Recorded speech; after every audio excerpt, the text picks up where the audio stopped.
la stratégie d'Anto Matteo qui serait tombé amoureux de la belle Hilary et ce qui t'aurait valu ton retour direct en Belgique. Voilà, retour dans le froid. Bah oui, parce que t'es pas parti à cause de toi, t'es pas parti parce que t'as loupé une épreuve, t'es pas parti parce qu'on t'aimait pas, on est d'accord là-dessus. C'est ça, voilà. Bon, alors c'est vrai que ça c'est très large à expliquer. D'une part, je suis très déçu de ce qui s'est passé parce que moi, je suis là depuis même pas une semaine, j'ai pas eu le temps. Je commençais à m'intégrer, à vraiment bien m'intégrer. D'une part déjà avec les Marseillais, je commençais vraiment à avoir vraiment un bon groupe.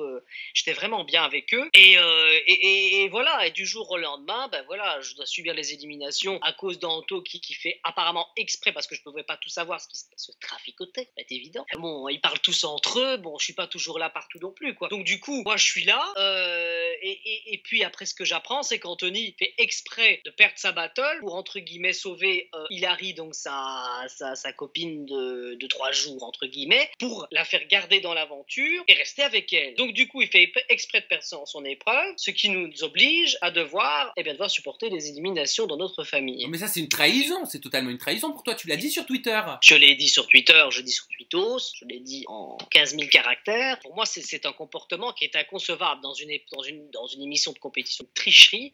Ouais, mais ça a été accepté par la production, vu qu'ils l'ont joué. Voilà, le truc, c'est que ça a été accepté. Et je trouve que dans une émission comme celle-là, où il y a un jeu, il y a des règles. Et je pense que les règles doivent être appliquées. On ne peut pas faire, je pense, de tout et n'importe quoi que je ne comprends pas. Je trouve qu'il devrait y avoir des règles minimum à respecter. On sait ce qui s'est passé. Tout a été filmé, on sait ce qu'ils font. Moi, je suis là pas depuis longtemps, c'était pas très correct. Voilà, c'était pas donc très correct. Donc t'aurais aimé quoi? T'aurais aimé avoir plus de soutien de la part de la production? T'aurais aimé que je sais pas, qu'on lui tape sur les doigts en lui disant écoute, non, Anto, tu peux pas faire ça, quoi. Pour le programme, pour le bien-être du programme, c'est pas cool. T'aurais aimé ça, toi? Soutien de la production, je m'entends très très bien avec eux, ça, j'ai pas eu de souci avec ça. Le seul truc, c'est vrai que j'aurais voulu, voilà, en tout cas que ma famille, parce que t'as vu, ils ont voté tous contre moi. Alors je ne sais pas qui a magouillé tout ça. Et je me demande si c'est pas Nicolas qui a aussi un petit peu mis en œuvre, mis en scène tout ça et dire allez, on va éliminer Toto, on va l'éliminer parce que voilà, hein, on va rester ensemble, ça fait un petit temps. Je pense que c'est Nicolas aussi qui a mis tout en œuvre aussi, parce que comme c'est un petit peu le leader, hein, le leader de l'équipe, je pense que lui aussi a mis en scène tout ça, indépendamment du fait qu'Anthony a perdu son épreuve exprès et on a dû nous faire les éliminations dans notre équipe. De toute façon, c'est pas la seule épreuve qu'il a fait exprès de perdre, Anthony, tu le sais maintenant. Ouais, bah voilà, c'est ça, quoi. Non, mais ça m'a vraiment déclé. Comme je te dis, j'ai réagi sur Twitter à travers ça et voilà. Mais il était vraiment amoureux d'Hilary, honnêtement, parce que t'as dit une histoire de 3 jours. En 3 jours, est-ce qu'on peut vraiment tomber amoureux? Excuse-moi, mais là, je pense pas que c'est une relation d'amour, là. Ça, c'est une relation qui va durer, comme je l'ai dit, elle a duré Snapchat, hein, donc à mon avis, ça n'a pas duré longtemps. Mais alors, il a fait ça pourquoi? Est-ce que c'était pour mettre du piment dans les épisodes? Non. Alors, soit il l'a fait pour mettre du piment dans les épisodes, soit pour faire du buzz. Mais là, mon pauvre, t'as fait du bad buzz. Bah ouais, c'est un bad buzz quand même, le pauvre. Parce que mais c'est con.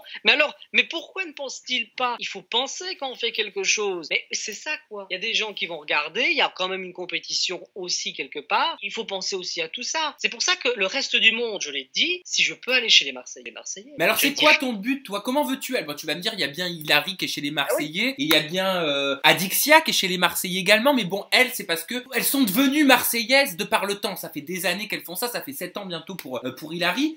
Tu aimerais, toi, intégrer le programme des Marseillais sur le long terme? J'aimerais bien, oui, j'aimerais bien parce que, voilà, moi, les Marseillais, je me suis rendu compte qu'on avait pas mal de points communs. On aime bien la fête, on aime bien s'amuser, on aime bien rigoler, on se prend pas la tête. Et il y a un côté vraiment fraternel, un côté de fraternité, un côté de famille que j'aime beaucoup. Ils sont très unis. Et ils s'entraident sincèrement. Entre eux, ils s'entraident. Le reste du monde, en fait, c'est un peu n'importe quoi, finalement. C'est un peu n'importe quoi. Tout le monde fait n'importe quoi, tout le monde va avec n'importe qui, tout le monde cache n'importe qui, tout le monde élimine n'importe qui, on réfléchit pas. Les Marseillais, eux, ils savent très bien ce qu'ils doivent faire. Et ils donnent la chance un peu à tout le monde de faire ses preuves. En tout cas, moi, c'est mon idée. Je vais pas regarder toutes les saisons, mais je pense en tout cas que c'est vraiment la meilleure équipe, forcément, c'est les Marseillais. D'ailleurs, ils ont fait leurs preuves depuis pas mal d'années. Voilà, ils sont exceptionnels.